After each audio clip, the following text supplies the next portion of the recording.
My beloved brothers and sisters, let me tell you something that many people never admit out loud. A woman is only controlled the moment she forgets who she is. People don't overpower you because they're strong. They overpower you because they've convinced you that you're not. And the day you stop believing that lie is the day every form of manipulation collapses. Today, I want to speak to every sister who has been silenced, sidelined, dismissed, or emotionally cornered. Because if you knew the strength Allah placed inside you, you would never accept half love, broken respect, or someone else's dominance over your heart. This message is not about rebellion. It's about reclaiming the dignity Allah already gave you. And once you understand that dignity, no man alive will ever be able to control you again. One of the first places where control begins is in the heart. Not through force, not through shouting, not through physical dominance, but through shaping how a woman sees herself. If she believes her worth depends on people, she becomes easy to manipulate. If she believes her worth comes from Allah, she becomes impossible to break. The reality is simple. The person who defines your worth controls your life. Many women grow up hearing opinions, judgments, comparisons, and expectations from everyone around them, family, culture, society, and sometimes even from well-meaning people who don't understand the damage they're causing. Slowly, without realizing it, a woman starts measuring herself through human eyes instead of divine guidance. And that's where the vulnerability begins. If a woman's sense of worth depends on a man's attention, she will tolerate disrespect just to keep that attention. If her worth depends on being liked, she will silence herself to avoid conflict. If her worth depends on praise, she will constantly perform,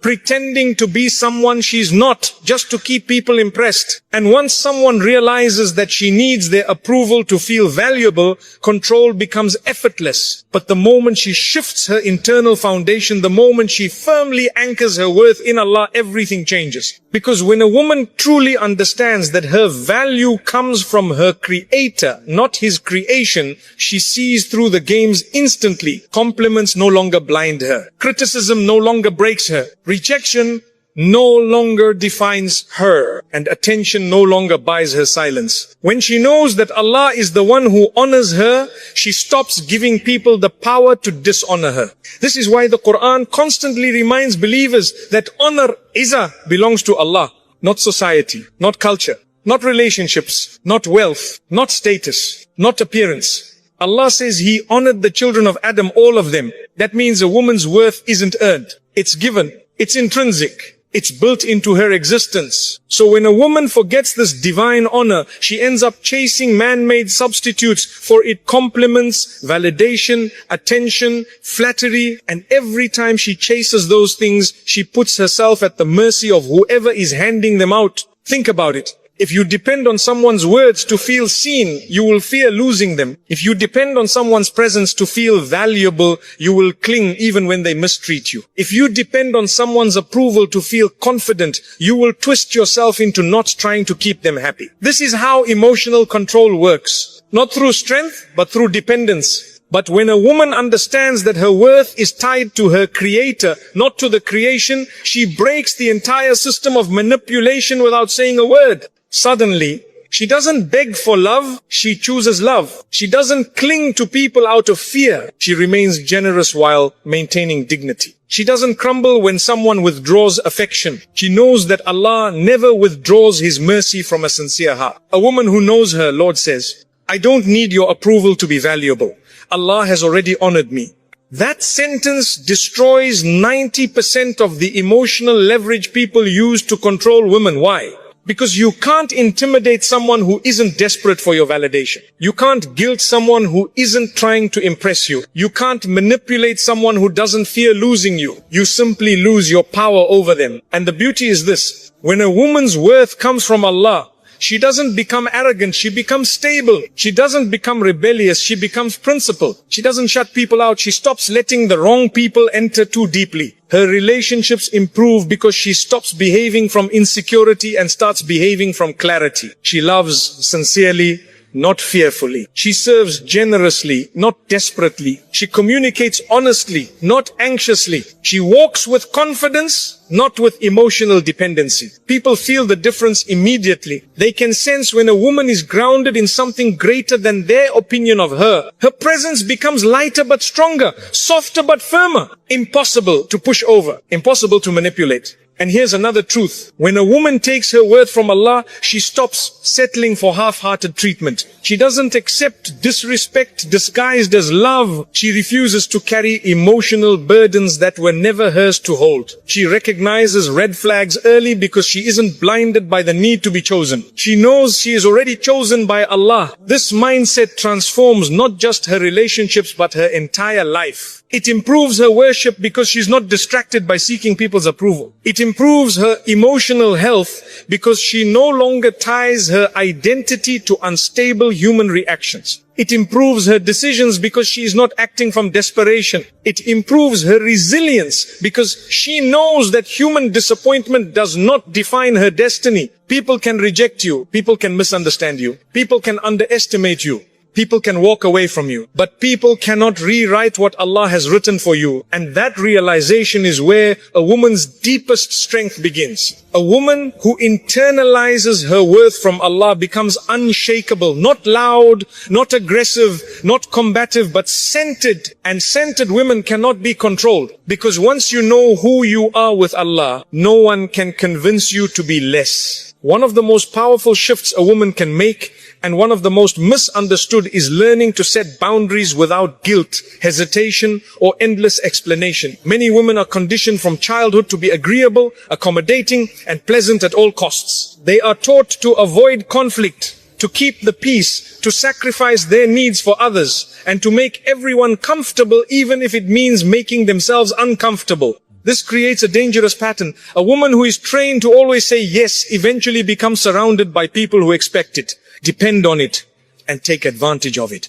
That's the perfect environment for control to grow. People don't usually control women through strength, they control them through expectations. If someone knows you are too kind to say no, too afraid to disappoint, too patient to resist, too forgiving to hold a line, they will shape your behavior by pushing exactly where you never push back. When a woman has no boundaries, her kindness becomes a tool in other people's hands, her compassion becomes a weight on her neck, and her generosity becomes an open door for those who have no intention of giving back. It's not that she is weak, it's that she never learned that kindness without boundaries becomes self-destruction. From an Islamic perspective, boundaries are not rude. They are a necessary act of self-respect. Allah did not ask you to please people at the expense of your dignity. The Prophet ﷺ taught us not to burden ourselves beyond our ability and to speak the truth even when it is difficult. Setting boundaries is simply living those teachings with courage. A strong woman recognizes that constantly pleasing people is not compassion, it is surrendering control of your life. She understands that every yes that goes against her values,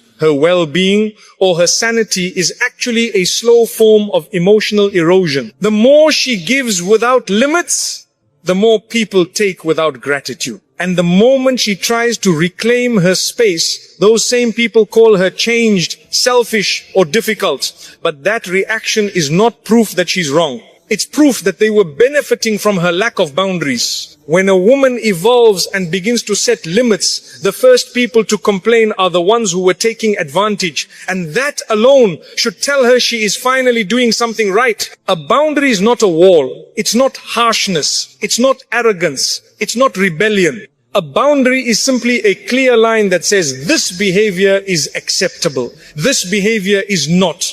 And a woman who respects herself enough to define those lines becomes far harder to manipulate. Because people cannot guilt trip her into compliance when she has already decided what is healthy and what is harmful. They cannot push her into exhaustion when she refuses to carry responsibilities that are not hers. They cannot use anger, silence, or emotional withdrawal to force her into submission when she understands her worth is not tied to their reaction. She learns to say no without paragraphs of explanation. She learns to say, I can't do that without fearing backlash. She learns that protecting her energy is not selfish. It is stewardship of the body, the heart, and the mind that Allah entrusted to her. A woman who always feels guilty saying no is a woman who has been conditioned to believe that her value lies in her availability. But a woman who knows her value with Allah understands that her time, her attention, and her emotional capacity are precious resources that must be guarded. The moment she starts setting boundaries, something remarkable happens internally.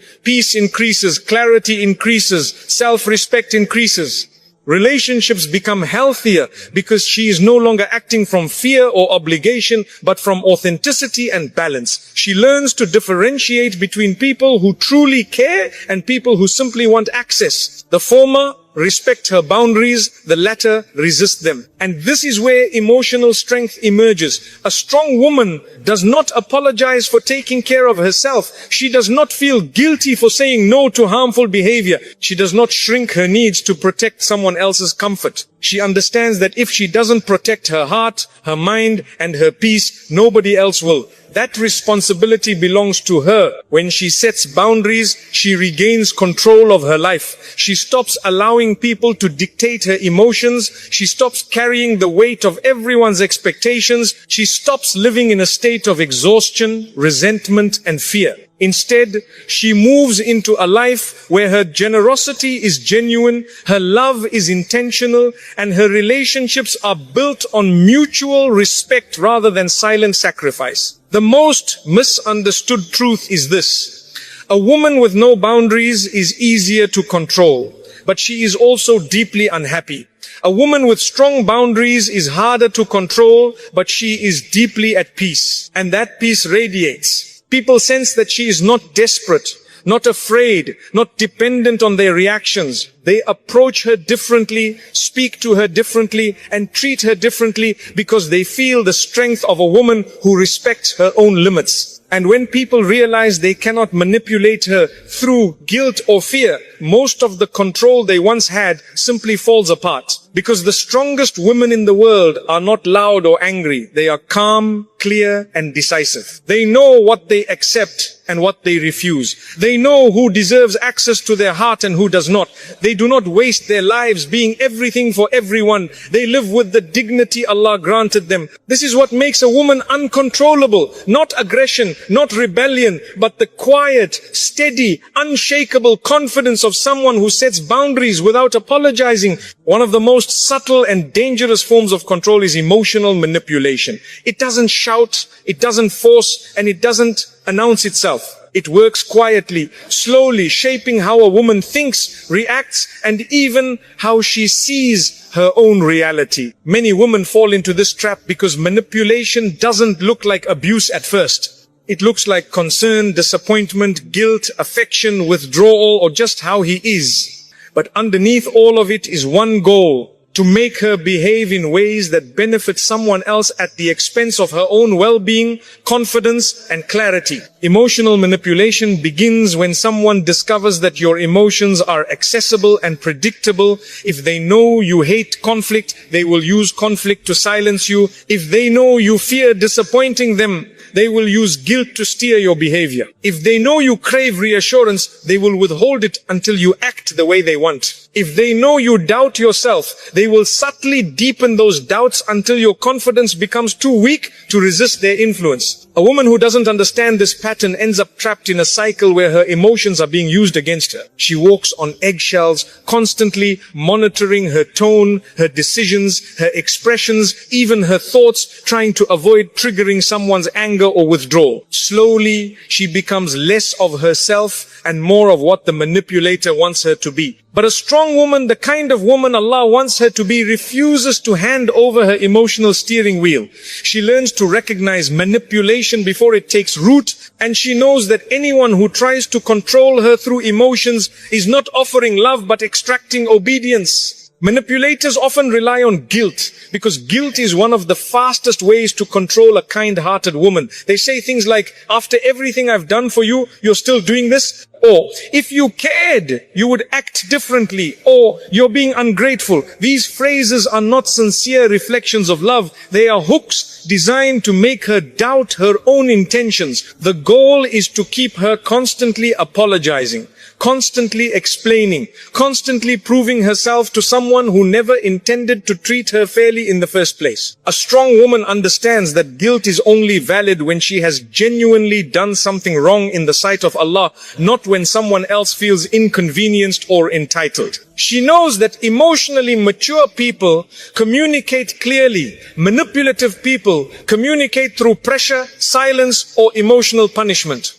Manipulators also use fear, not necessarily fear of violence, but fear of abandonment, fear of disappointment, fear of losing someone's approval. They might pull away affection to punish her, or become cold, distant, and silent until she bends to their wishes. They know she fears losing the relationship, so they create uncertainty and insecurity. And in that vulnerability, she becomes easier to control. But a strong woman, one whose heart is anchored in Allah, refuses to be controlled by the fear of losing people. She understands that fear is a poor foundation for any relationship. Fear forces you to shrink. Fear forces you to accept the unacceptable. Fear forces you to betray yourself. And a woman who knows Allah never trades her dignity for the illusion of stability in someone else's hands. Another method manipulators use is shame. They twist her mistakes into weapons, bringing them up whenever they need leverage. They exaggerate her flaws, minimize her strengths, and create an atmosphere where she feels unworthy. The weaker she feels internally, the more easily she can be controlled externally. Manipulators know that once a woman doubts herself, she becomes dependent on their approval to feel balanced again. A strong woman doesn't allow anyone to weaponize her imperfections. She knows that only Allah has the right to judge her heart and intentions. She accepts her mistakes, learns from them, repents when necessary, and moves forward without allowing anyone to chain her to guilt that Allah has already forgiven. A woman who forgives herself becomes emotionally untouchable because shame no longer owns her. Some manipulators use excessive affection and attention not to love her, but to gain control. They overwhelm her with sweetness when they want compliance and withdraw completely when she does something they don't like. This push and pull dynamic keeps her emotionally unstable, always chasing the warm version of them while fearing the cold one. It's not love, it's strategic inconsistency. A strong woman refuses to depend on anyone's emotional temperature for her sense of peace. She knows that healthy love is steady, predictable, and respectful. Anyone who makes her feel like love is a reward for obedience is not someone she owes loyalty to. She steps back from emotional instability, not because she is harsh, but because she values tranquility. And tranquility is a divine blessing she refuses to sacrifice. The strength of a woman is not measured by how much she can endure, but by how clearly she can see what is happening to her. She learns to identify manipulation not through anger, but through awareness. She pays attention to patterns, not promises. She observes behavior, not excuses. She trusts her intuition, especially when the signs of emotional imbalance become too heavy to ignore. And here is the central truth. Manipulation only works when the manipulated person seeks something from the manipulator. Approval, validation, comfort, reassurance, stability. Once a woman fills those needs through Allah, through her own inner clarity, and through emotionally healthy connections, manipulation loses all its power. A woman who refuses to be manipulated does not become harsh or distant. She becomes discerning. Her compassion remains, but it is wise. Her love remains, but it is principled. Her empathy remains, but it is protected. She no longer allows guilt to lead her, fear to silence her, or shame to weaken her. She lives with emotional strength because she knows her heart belongs first to Allah, not to any human who wishes to control it. The moment a woman steps out of emotional manipulation, she begins to see how much of her life was shaped by pressure, not by authenticity. And once she sees it clearly, she never goes back. She becomes grounded, confident, and internally free. And a woman with that level of emotional clarity is almost impossible for anyone to control. One of the biggest reasons women fall into cycles of control is that they confuse compromise with self-erasure. Many women are raised to believe that being accommodating, flexible, and endlessly patient is a measure of. The Lord descends every night to the lowest heaven when the last third of the night remains, and he says, "Who will call upon me that I may answer him? Who will ask of me that I may give him? Who will seek my forgiveness that I may forgive him? Bukhari and Muslim. Sit with that for a moment. Allah, the owner of everything, descends and he asks, who wants to be answered? Who wants to be given? Who wants to be forgiven?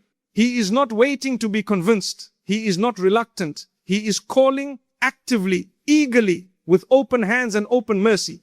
And most of us sleep right through it. We lie awake with our worry. We carry our problems into the dark. We toss and turn with the same thoughts circling, and we never rise. We never show up. We never walk toward the one who is already there, already calling, already waiting with exactly what we need. Think about what this means for you personally. Right now, you are struggling. You have been asking Allah for help. You have been waiting for an answer. You have been wondering if your du'as are being heard. And every single night, Allah descends and asks, who wants to be answered? That question is directed at you, not at people whose faith is stronger, not at people whose lives are more together, not at people who have never sinned or doubted or felt the distance between themselves and Allah. At you, exactly as you are, exactly where you are, with everything you are carrying.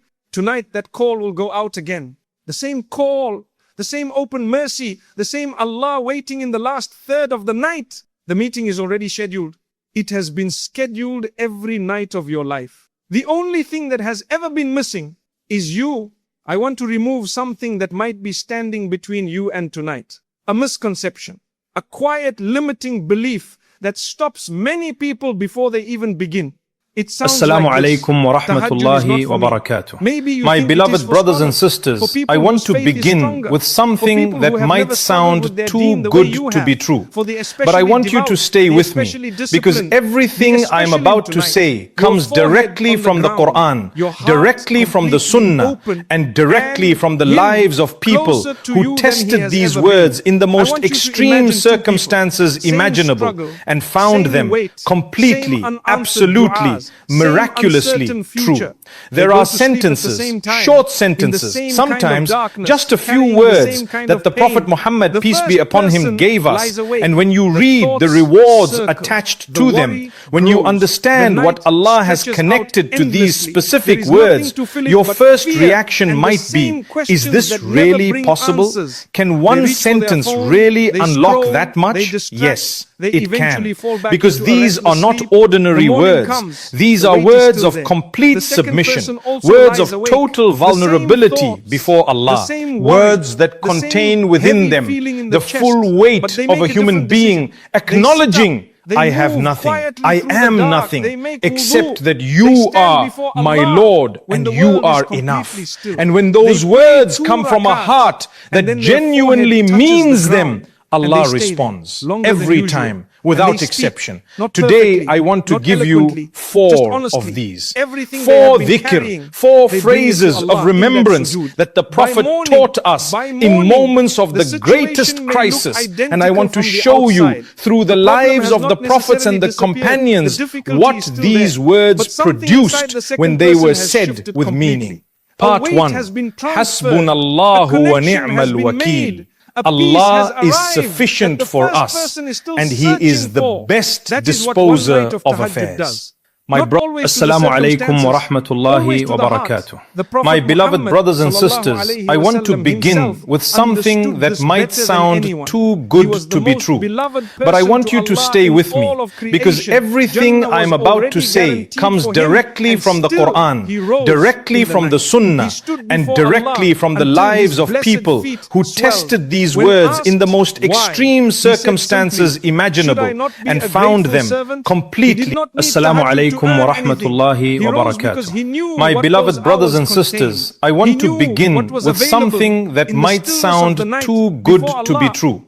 But I want you to stay with me, because everything I am about to say comes directly from the Qur'an, directly from the Sunnah, and directly from the lives of people who tested these words in the most extreme circumstances imaginable and found them completely. Assalamu alaikum wa rahmatullahi wa barakatuh.